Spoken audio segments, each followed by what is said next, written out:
Okay, what's going on, guys? So in today's video, I'm going to be ranking all of the most common calisthenics equipment on a tier list. So I gathered 10 of the most common calisthenics equipment, which is going to be parallettes, resistance band, equalizer bars, wrist wraps, gymnastic rings, weight belt, weight vest, pull-up bar, a yoga mat, and a push-up board. I'm going to rank them on a tier list to say like if they're super necessary, if they're pretty decent, or if like you don't need them at all and you should save your money and not buy them. So we're going to start off with the very first one, which is going to be parallettes. This is probably my favorite calisthenics equipment ever. It was the very first equipment piece that I bought. It is probably one of the best pieces of equipment you can buy if you want to progress in calisthenics. It's very useful at any stage of your calisthenics journey, whether you're beginner, intermediate, advanced, or like super advanced. Like you'll see almost everyone using parallettes. They're so useful. I just don't see why you wouldn't want to get parallettes if you want to progress in calisthenics. The only reason that I can think of why you might not want to buy it is if you have no interest in any pushing skills and you only want to do like front lever, pull-up skills like that.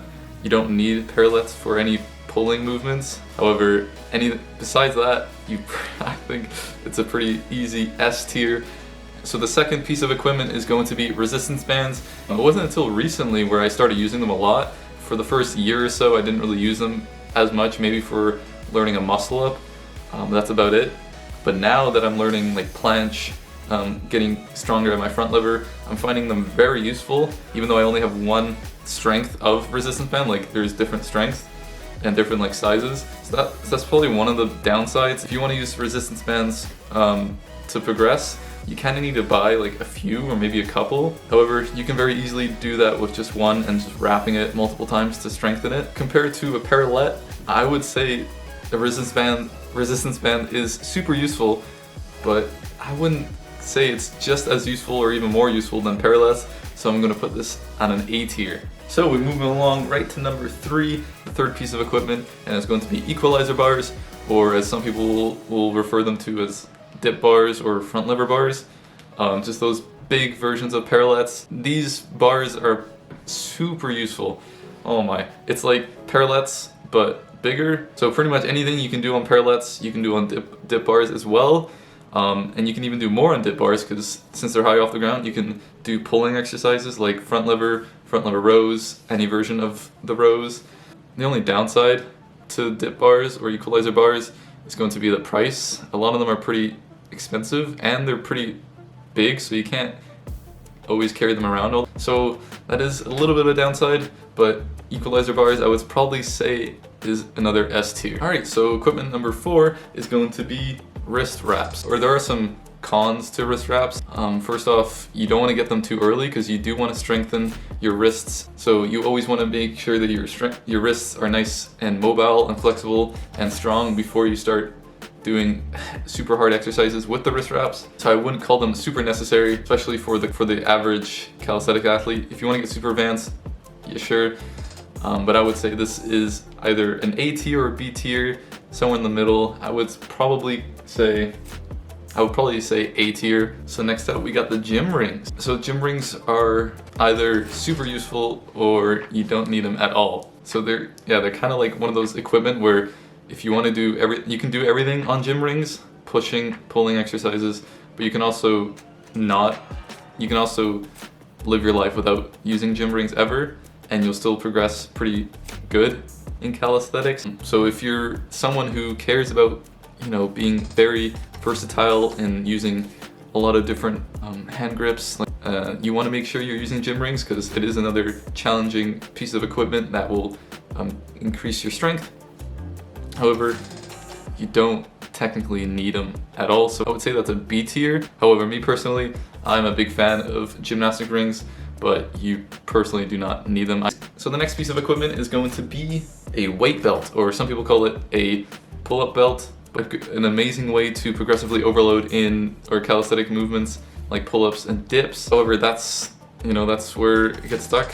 That's like the problem with it. Like it's very limited because of the way it built. Besides that, like if you don't care about increasing your weighted pull-up and dip numbers, you don't really need it. And you also, let alone, you need to buy the actual weight itself. So if you don't have weights, the weight belt is super useless. it's an in-betweener, but I would say this is a solid B tier as well. Not super useful. I don't think everyone should get it. And then we move right along to this 1, 2, 3, 4, 5, 6. And we move right along to the 7th piece of equipment, and it's going to be the weight vest. Very similar to the weight belt. However, I would say there's like pros and cons to both of them. I could probably make like a whole video about like pros for a weight belt versus a weight vest. Me personally, I'm not a big fan of the weight vest. I have it over there in the corner. It's been there for many months. I just don't really use it. I do use the weight belt more often. A big downside to the weight vest, obviously you can't go very heavy. The one that I have, I think it goes up to 40 pounds. I don't know, 40 pounds for certain exercises is pretty hard. For others, like pull-ups, not that hard. So, you know, it's very similar to the weight belt and how useful it is compared to how not useful it is. Another big downside is weighted pull-ups, and you're doing like shirtless or something. You can get like nipple scafing, whatever you call it, or like red marks all over your shoulders. Even if you're doing like push-ups with that, it rubs a lot. But yeah, I would say the weight vest is going to be on the same level as the weight belt, and it's going to be B tier. If you want to get it, you should get it, but you don't need it necessarily. So we got 3 pieces of equipment left. Next up is going to be the pull-up bar, either door frame or outside. The door frame pull-up bar, I just recently got one. Super useful. You can't do weighted pull-ups on them because you might very easily break your door frame. That's a big no-no.